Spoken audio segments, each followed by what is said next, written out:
Ustadz, bagaimana akibat tidak adanya ukhuwah Islamiyah? Kalau tidak ada ukhuwah Islamiyah, maka kita lawan dari Islamiyah jahiliyah. Kita masih mengkotak-kotakkan orang. Hari ini ternyata saya tanya kawan saya dari Amerika, kenapa yang naik Donald Trump? Kenapa dia yang naik? Apa kata kawan saya? Karena mereka khawatir selama dipimpin oleh presiden berkulit hitam, maka orang putih merasa ketakutan. Orang yang berkulit putih khawatir mereka punah. Karena orang kulit putih tidak mau menikah. Bagi mereka menikah itu nanti takut punya anak. Lalu kemudian mereka pula banyak yang terjebak LGBT. LGBT tidak menghasilkan apa-apa. Karena sampai sekarang pohon-pohon kurma yang jantan tidak berbuah. Maka kaum putih takut. Rupanya mereka di sana masih mempertentangkan warna kulit, sedangkan kita tidak. Siapa yang mengajarkan kita? Agama Islam. Tidak lagi melihat warna kulit. Kullukum, semua kamu akan sama di hadapan Allah. Bagaimana caranya agar kami mempunyai sifat basyariah dan wataniyah dan mampu mempertahankannya? Ilmu. Al-insan a'da'u ma jahilu. Orang akan memusuhi kalau dia tidak kenal. Maka muncul kalimat, tak kenal maka tak sayang maka tak ngutang.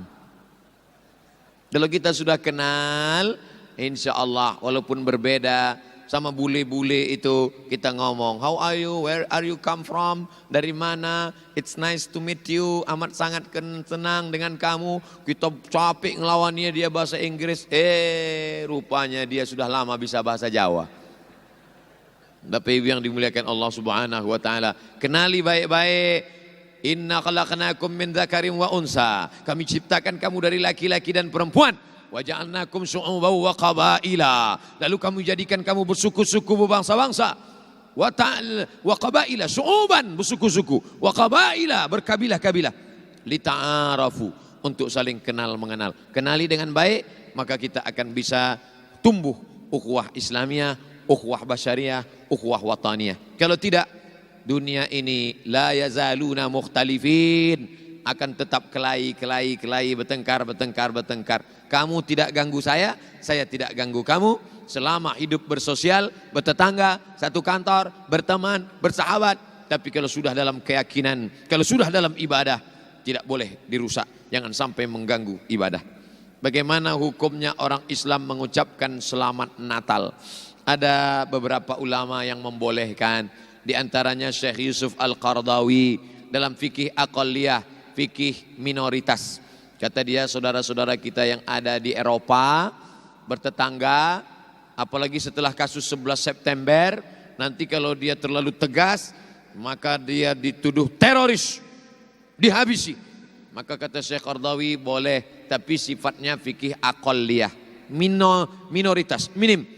Tapi bagi saya yang tinggal di tempat mayoritas, maka saya tidak merayakan Natal bukan karena saya benci kepadamu, hai tetanggaku. Bukan karena aku benci padamu, hai saudaraku. Tapi ini masalah keyakinanku. Aku tetap akan bertegur sapa dengan engkau, berkawan baik.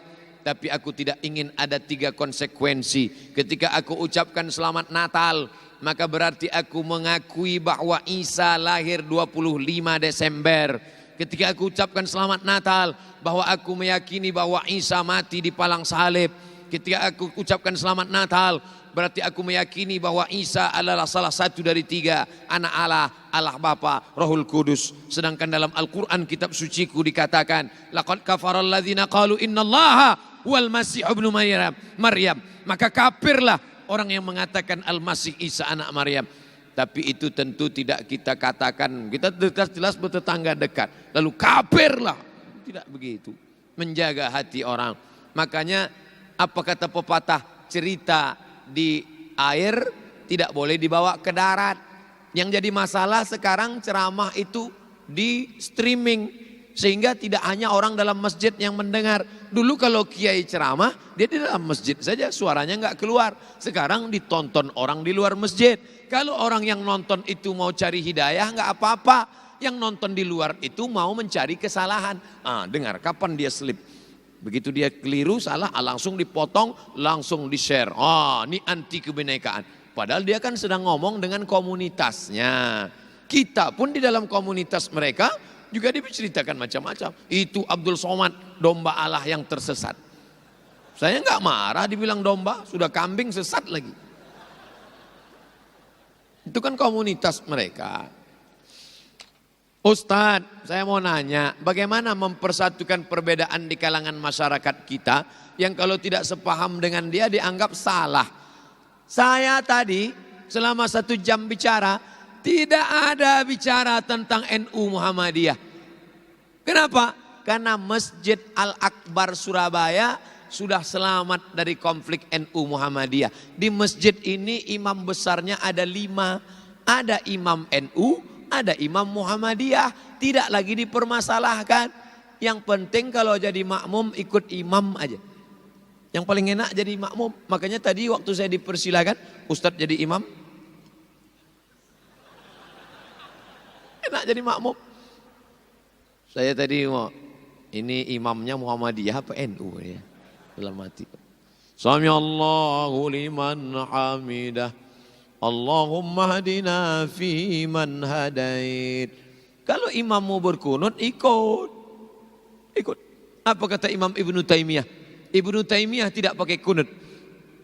Tapi kata dia, idza qanatal imamu faqanata. Kalau imam mau baca kunut, maka kau ikut di belakang. Makanya saya ikut angkat tangan.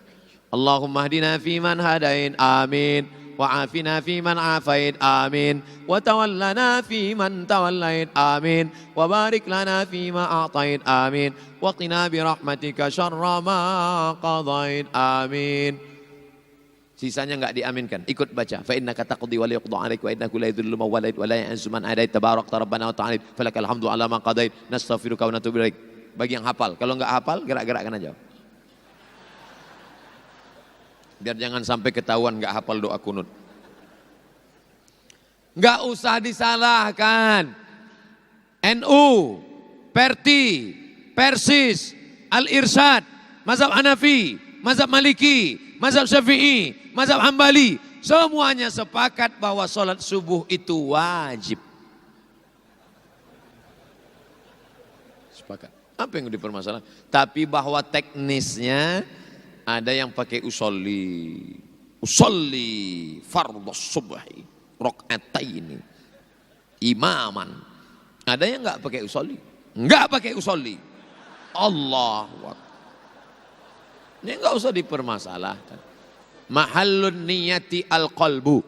Tempat niat itu ada di kolbu. Niat itu letaknya di kolbu, di dalam hati.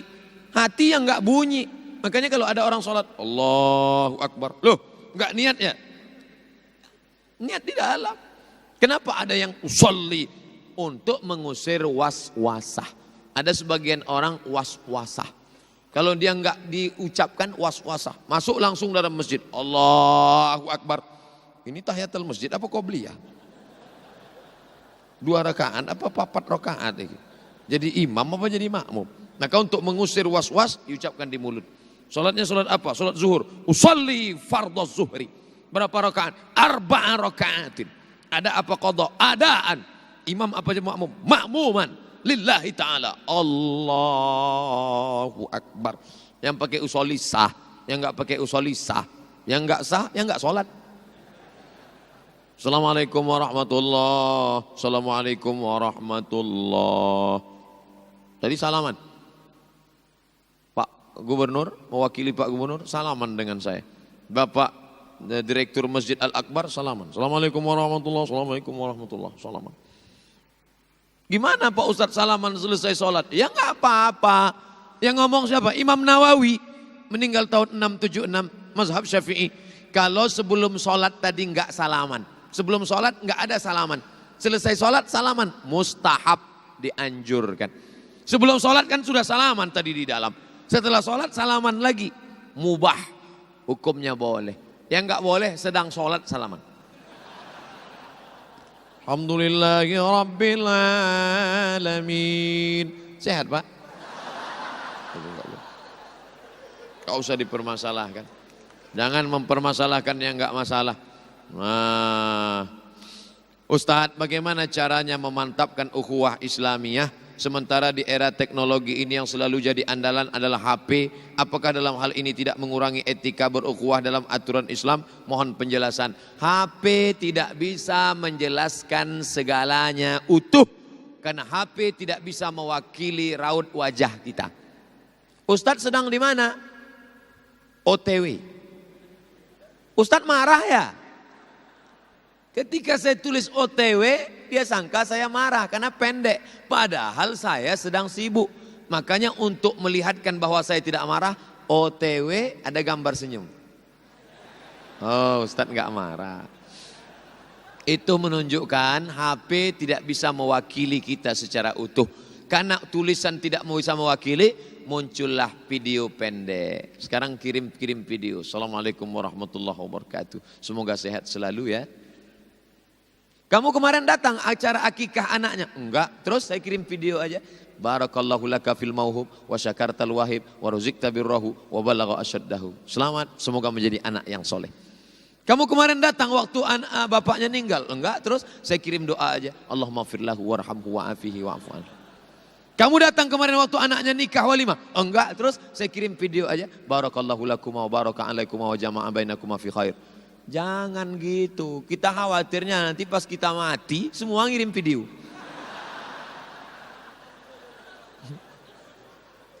Ninggal kita enggak satu pun datang sholat jenazah.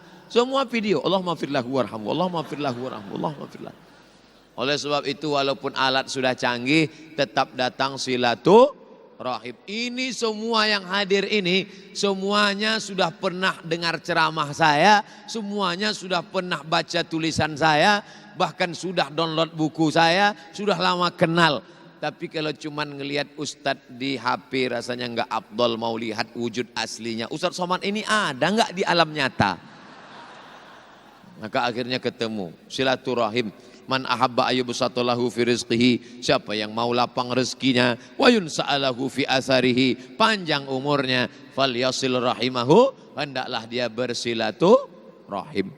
Ustadz, saya mau nanya tentang ukhuwah basyariyah, kemanusiaan. Dosakah saya kalau saya tidak menjalin ukhuwah basyariyah dengan ayah, padahal semasa hidup dia seringkali buat hati ibu saya sakit, menangis. Bahkan pada saat ibu saya meninggal dia tidak datang ke makamnya. Bagaimana pendapat Pak Ustadz? Mungkin dia pernah salah, tapi dia pernah baik. Gara-gara dia baik dengan ibumu lah maka kau jadi. Coba kalau mereka tengkar terus, maka nggak mungkin terjadi. Artinya 99 dia salah, tapi satu dia pernah baik. Jangan hanya karena hujan sehari hilang kemarau setahun. Panas sekali hujan, hilang kemarau. Jangan karena satu kesalahan lalu kemudian 99 kebaikannya hilang. Maka tetap kau sambung silaturahim. Apalagi ibumu sudah meninggal dunia, kau sambung silaturahim. Salah dia, dosa dia, itu hubungan dia, urusan dia kepada Allah SWT. Tapi perbuatan baik dia, maka kau tetap berbakti kepadanya. Ingat, adullukum ala akbaril kabair. Maukah kalian aku tunjukkan dosa terbesar di antara yang besar? Apa itu? Pertama, syirik. Yang kedua, uququl walidain. Jangan sampai durhaka pada orang tua. Ridha Allah fi ridhal walid. Ridha Allah terletak pada ridha orang tua. Wa sukhutullah fi sukhutil walid. Murka Allah, marah Allah ada pada murka orang tua. Oleh sebab itu kau sambung lagi tali silaturahim. InsyaAllah berkah hidupmu dan diberikan Allah kebaikan-kebaikan insyaAllah. Bagaimana menyikapi persaudaraan dan bisnis? Beberapa keluarga dan kerabat menjadi jauh setelah saya mengenalkan bisnis karena kita berbeda pandangan. Mohon penjelasannya Pak Ustadz. Business is business, family is family. Ini biasanya diucapkan orang ketika kita mau ambil barang dia lupa bawa uang. Business is business. Uangnya mana? Bayar. Bapak Ibu yang dimuliakan Allah, Islam tidak melarang orang untuk berbisnis. Ada fikih ibadah, salat, zakat, puasa, haji, umrah. Ada fikih muamalah, gadai menggadai, murabahah permodalan, mudharabah bagi hasil, dain hutang piutang. Ini semua adalah bisnis. Maka kalau ada urusan bisnis, jangan lupa tetap ada pengajian. Pengajian arisan keluarga, pengajian komunitas, paguyuban suku, pengajian para pendatang yang ada bekerja di Surabaya, pengajian para perantau. Sehingga kalau ada salah paham tidak disimpulkan sendiri. Ustadz yang menjelaskan. Kalau kita yang ngomong dia nggak mau dengar. Karena kita keluarganya. Alah, apa tuh ngomong? Emangnya dia tahu apa? Tapi kalau kita pakai lidah orang lain, Kiai, Habib, Habaib, keturunan Rasulullah yang dicintai, Habib, tolong jelaskan masalah ini, Habib, Kiai, tolong jelaskan masalah ini nanti ke keluarga kami, insya Allah. Tapi jangan lupa doa tiap malam. Doa silahul mu'min, doa senjatanya orang beriman. Ya muqallibal qulub, wahai engkau yang membolak-balikkan hati, tolong lembutkan hati keluargaku ini. Sulitkah bagi Allah? Innama amruhu idza arada syai'an ayakula lahu kun fayakun. Apa susahnya bagi Allah? Saya Naufal, pelajar dari Sidoarjo. Saya ingin bertanya, Ustadz, dalam ruang lingkup kelas, siswa dituntut memperoleh ilmu dengan tujuan mendapatkan nilai yang baik. Oleh karena itu siswa saling bersaing mendapatkan julukan bintang kelas. Karena persaingan ini akhirnya melupakan antar siswa satu kelas. Bagaimana solusinya Pak Ustadz? Gurunya harus mengajarkan akhlak di atas segalanya. Al-adab fauqal ilmi. Gak ada gunanya banyak ilmu kalau tidak beradab. Makanya orang Jepang kalau ada anaknya gak bisa bahasa Inggris, dia gak pusing, cukup dikursuskan. Kalau ada anaknya gak bisa fisika, gak pusing, cukup dikursuskan. Tapi kalau anaknya gak bisa beradab, gak tahu ngantri, gak ada sopan santun, gak beretika, gak menghormati orang tua, itu tidak bisa dikursuskan. Teman saya mau kuliah, harus skor TOEFL-nya 550. TOEFL, Test of English Foreign Language. Bingung dia, gimana caranya dalam waktu 6 bulan saya bisa menguasai bahasa Inggris. Nggak usah pusing, kamu tinggal pergi ke Jawa Timur, di kampung Inggris Pare. Pergi dia ke Pare, alhamdulillah 6 bulan pulang lancar bahasa Jawa. Ternyata dapat 2 bahasa. Bahasa Inggrisnya mantap, bonus bahasa Jawa. How are you friend? Wapik tenan. Alhamdulillah. Tidak usah pusing masalah bahasa, matematika, fisika, kimia, bisa kursus. Tapi masalah pembentukan karakter akhlak, maka siswa-siswa kalian mesti punya 2. Pertama, berkarakter. Kedua, berkinerja. Apa beda karakter dengan kinerja? Sopan, menghormati orang lain, tapi malas. Yang satu lagi rajin, cekatan, berprestasi, tapi tak menghormati orang lain. Ada yang lebih parah, sudahlah malas, ranking terakhir. Maka kalian harus punya 2. Pertama, kinerjanya mantap. Yang kedua, berkarakter. Berkarakter bahasa orang sekarang, bahasa sunnahnya berakhlakul karimah. Nah, ini tanggung jawab kita semua Bapak Ibu guru. Jangan sampai anak-anak berprestasi tapi tidak punya tata krama, toto kromo, sopan santun. Orang Jawa tata krama, sopan santunnya luar biasa, sampai nunjuk nggak mau gini. Tinggalnya di mana? Sana Pak. Sopan. Ustadz tahu dari mana? Saya di Mesir. Banyak teman dengan kawan-kawan dari Jawa Timur, dari Jawa Tengah, tinggal sama orang Kudus, pernah serumah sama orang Kudus.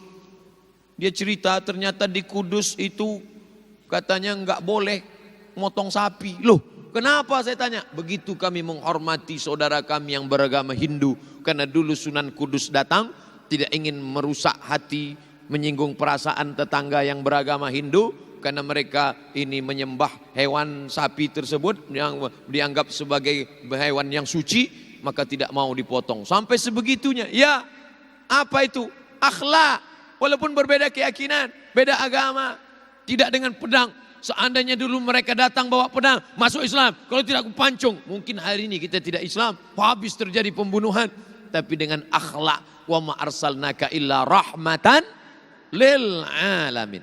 Tidak ada gunanya punya anak kaya kalau tidak berakhlak. Tidak ada gunanya punya anak, punya jabatan tinggi tapi tidak menghormati orang tua. Itulah makna doa. Rabbana hablana min azwajina wa dzurriyyatina qurrata a'yun, sejuk dipandang mata. Saya ketemu dengan bapak-bapak umur 70 tahun. Ustadz Somad, ya, umurnya berapa? Saya lahir 77 Pak, sebaya anak saya. Tahu arti qurrata a'yun? Tahu Pak, saya kan Ustadz selalu baca doa itu. Artinya apa? Sejuk dipandang mata Pak. Maknanya apa? Enggak tahu Pak. Saya punya anak Pak Ustadz, kaya, mobilnya mewah, duitnya banyak, dapat suami orang kaya. Tapi ketika datang ke rumah mata saya panas melihat dia. Mata saya enggak sejuk. Kenapa? Rambutnya dicat 3 warna, merah, kuning, kelabu. Celananya sempit, panas mata saya. Tapi ada anak saya yang biasa-biasa aja, sederhana, datang ke rumah, bajunya panjang, jilbabnya panjang, anak-anaknya baca Quran, anak-anaknya pandai ngaji, sejuk mata saya melihatnya. Rupanya makna qurrata a'yun adalah anak-anak yang berakhlakul karimah. Mudah-mudahan anak-anak generasi kita ke depan, mereka itu berprestasi, pintar, IQ-nya tinggi, skor TOEFL-nya 550, S3, tapi juga menghormati orang tua, kooperatif, bisa bekerja sama dengan teman-teman, tidak angkuh dan sombong. Ustadz, saya dari Puas, pecinta Ustadz Abdul Somad, Region Menganti Gresik. Saya mau tanya, bagaimana hukum seorang perempuan menolak lamaran laki-laki sebab berbeda ormas? Saya NU, sedang yang akhwat LDII. Mohon penjelasannya Pak Ustadz. Yang pertama cari NU, yang kedua LDII. Oh, jadi bojone loro Pak Ustadz. Jadi masalah ormas ini tidak sesimpel, sesederhana yang kita bayangkan. Karena kita tidak menikah dengan perempuan itu saja. Ketika kamu menikah dengan perempuan, mertuamu itu menjadi keluargamu. Nanti keluarganya, adiknya, kakaknya. Ini yang akan menjadi masalah. Mungkin kamu dengan istrimu enggak masalah. Tapi ketika kedua keluarga besar ini yang akan menjadi masalah. Ada beberapa perbedaan-perbedaan yang kita tidak bisa disatukan. Ada beberapa perbedaan yang bisa disatukan. Nah, ta'awan fi mattafaqna, mari bekerja sama pada perkara yang bisa kita bisa kolaborasi. Wa nata'adzar fi makhtalafna, mari kita berlapang dada menerima perbedaan. Kawan saya tidak jadi menikah gara-gara dia NU, calonnya Muhammadiyah. Ada terjadi. Sekarang Pak Ustadz udah nikah dengan masing-masing. Yang NU nikah dengan NU, Muhammadiyah nikah dengan Muhammadiyah.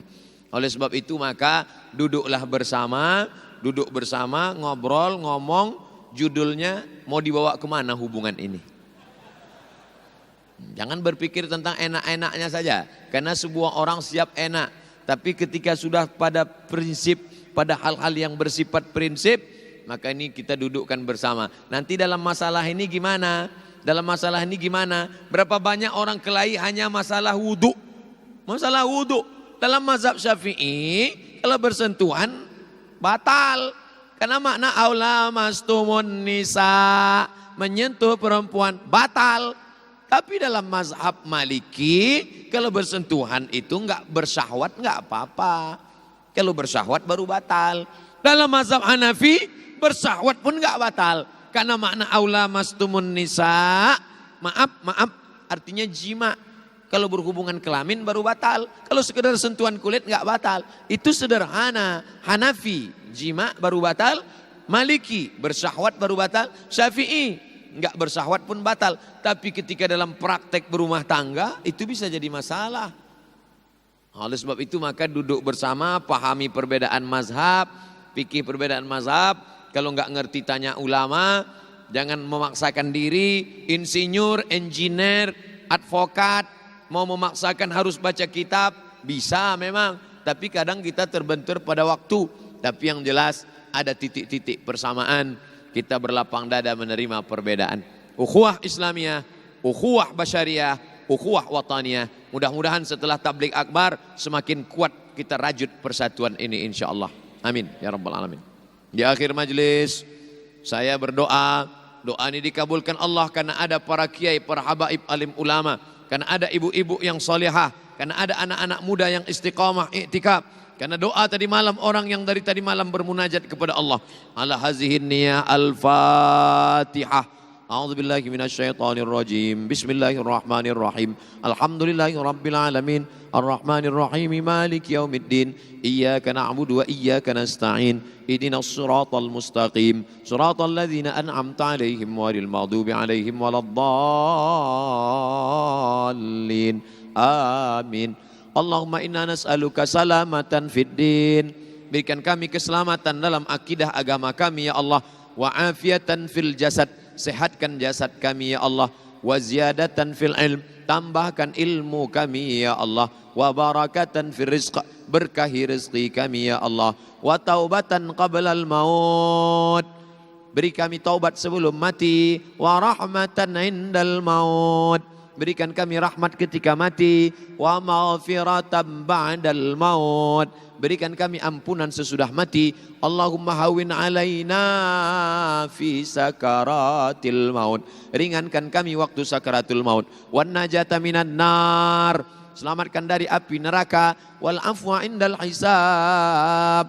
Maafkan kami ketika segala amal kami dihisab. Allahumma akhtim lana bi husnil khatimah. ولا تختم علينا بسوء الخاتمة ربنا اغفر لنا ذنوبنا ولوالدينا ولمشايخنا ولأزواجنا ولذرياتنا ولمن أحسن إلينا ولمن حضرنا. Semua yang hadir di majelis ini pulang dalam keadaan bersih dari dosa-dosanya ya Allah. Allahumma wahid sufufana. Satukan barisan kami untuk memilih pemimpin-pemimpin yang peduli kepada Islam ya Allah. Allahumma rzuqna imaman adila. Berikan kami pemimpin yang adil ya Allah. La tusallit alaina man la yakhafuka wa la yarhamuna. Jangan kau berikan kepemimpinan pada orang yang tak sayang pada kami dan tak takut padamu ya Allah. Allahumma aslih syababal muslimin. Perbaiki anak-anak muda kaum muslimin. Allahumma dafa'annal ghala wal waba wal fahsya wal riba wal zina wal munkar. Jauhkan Surabaya daripada malapetaka, bencana, riba, zina, narkoba, perbuatan keji dan mungkar ya Allah. Allahumma ja'al akhira kalamina. Jadikan akhir kalam kami indan tihai ajalina. Ketika ajal kami sampai, jadikan akhir kalam kami la ilaha illallah. Rabbana atina fid dunya hasanah wa fil akhirati hasanatan wa qina adzabannar. Wa sallallahu ala sayyidina wa maulana Muhammad wa ala alihi wa sahbihi wa sallam. Walhamdulillahi rabbil alamin. Taqabbalallahu minkum minna wa minkum taqabbal ya karim. Terima kasih segala perhatian.